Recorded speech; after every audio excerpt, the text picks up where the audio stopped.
Halo, batur-baturku selapuna. Jelo ni aku jak pina video reaksi. Jak pina video reaksi tentang Dr. Zakir Naik.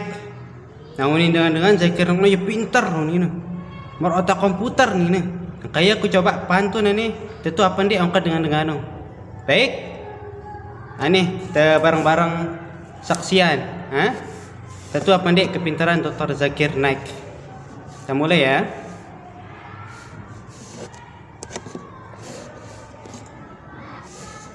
Please kita mulai. come to the mic and ask the question. Good evening, sir. I'm a lecturer by profession and also a research scholar in Islam and comparative studies. May I know your name, please? I'm Nilima. I respect your great enlightenment, sir, but I have a small qualification to be made. Like, let us go back to the Bhavishya Purana, Part 3, Kand 3, Adhyay 3, and Slokas 5 to 8. Before going to this, I would just like to mention that maybe you already know, because every prophet who comes in the name of God will fulfill the prophecy which is made for him.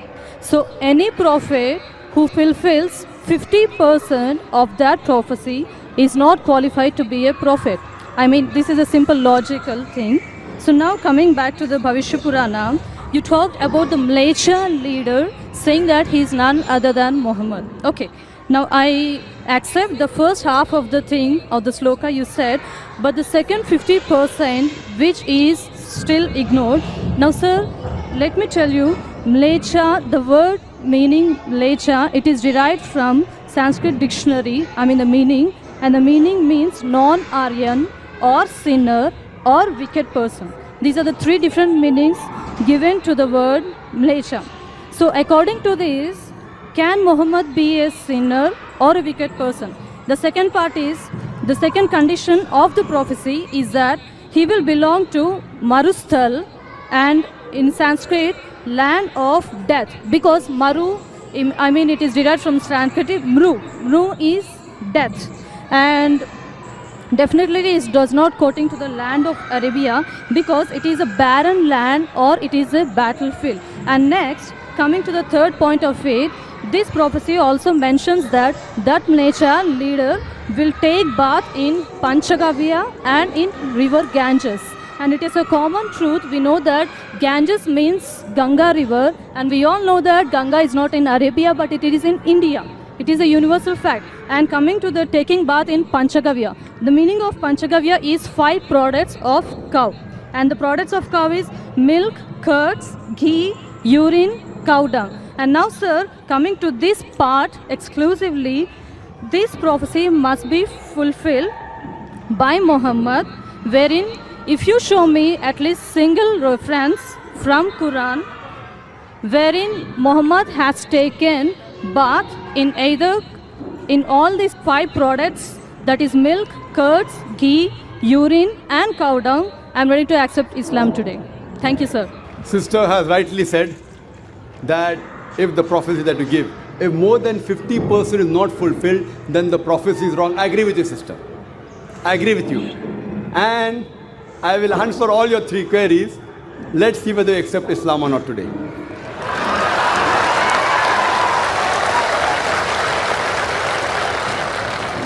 That's a different thing, that you may not agree with the truth. I will speak to you. I agree with you. Mleccha, I agree with you all your 3 definitions. Mleccha, one of the meaning is non-Aryan, meaning a foreigner. One of the meaning is sinner, one is a wicked person. That's the reason, like the Hindus, they call the Muslims as Mleccha. When they say that, they mean actually wicked and sinner. But the other meaning is also foreigner. As far as when I speak, when I quote from any scripture, while quoting and while taking the meaning, it's not necessary that if the word has got 4 meanings, then more than 2 meanings should be correct. No. Even if one is correct, the meaning is right. For example, the Quran says that don't have pig. Today, if you open the dictionary, one of the slang meanings for pig is a cop, means a policeman. So one meaning is pig, the other meaning is a policeman. But naturally, the Quran and the Bible, when the Bible says in the book of Leviticus, chapter number 11, verse number 7 and 8, in the book of Deuteronomy, chapter number 14, verse number 8, and the book of Isaiah, chapter number 65, verse number 2 and 5, when it says don't have pig, it doesn't mean don't have a policeman. If you are a student of comparative religion, if there are 10 meanings, even if one is correct, you have to choose the right one. 2 may be correct, 3 may be correct, all 10 may be correct. But even if one is correct out of 10, it can fulfill the prophecy. So here I agree with you, Sister. Malaysia does mean non-Aryan. To Indian, it will be a foreigner. And I said in my speech when I translated, a Malaysia means a foreigner. Now you want to go in the wrong way and say Malaysia means wicked here. That is a misunderstanding, sister. If you say the Bible says and the Quran says don't have a policeman, that means you're not a student of comparative religion, you are a novice. If any one of the meanings fulfill the prophecy, one more thing, if there's a doubt, there are 10 points I mentioned, all the others can't be refuted. Your second meaning, marustal. One of the marustal I do agree, mar means death, but the other meaning of marustal in Sanskrit is a sandy track. You go back to the dictionary today and open. In our Islamic Research Foundation, we have a Sanskrit dictionary also, sister.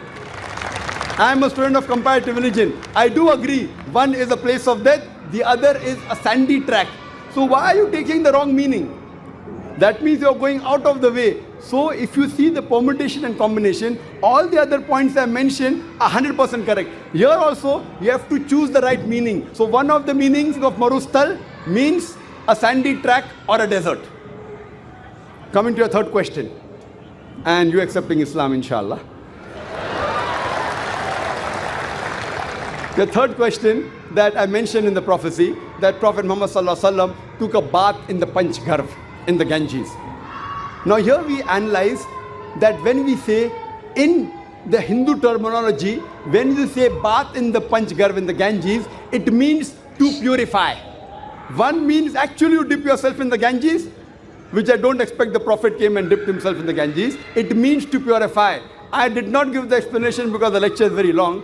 I can speak on this topic for the full day. I did not give details of everything. I can speak on each prophecy for another few minutes, even for us together. So here, having a bath in the Panch Garv means purify.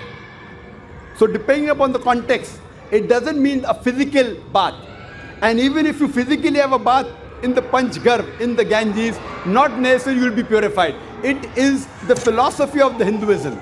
So here when the prophecy says that Prophet Muhammad, peace be upon him, had a bath in the Panch Garv, it doesn't mean he came here in the Ganges. It means that he was purified by Almighty God. And we believe that all the prophets of God, all, whether it be Moses, Jesus Christ, peace be upon them, and Prophet Muhammad Sallallahu Alaihi Wasallam, all of them were masoom. They were innocent. They were pure. So all the prophets of God, of Almighty God, which He sent down, all of them we consider to be innocent, to be masoom, to be pure. So this answers the question, and I hope inshallah you'll accept Islam, sister.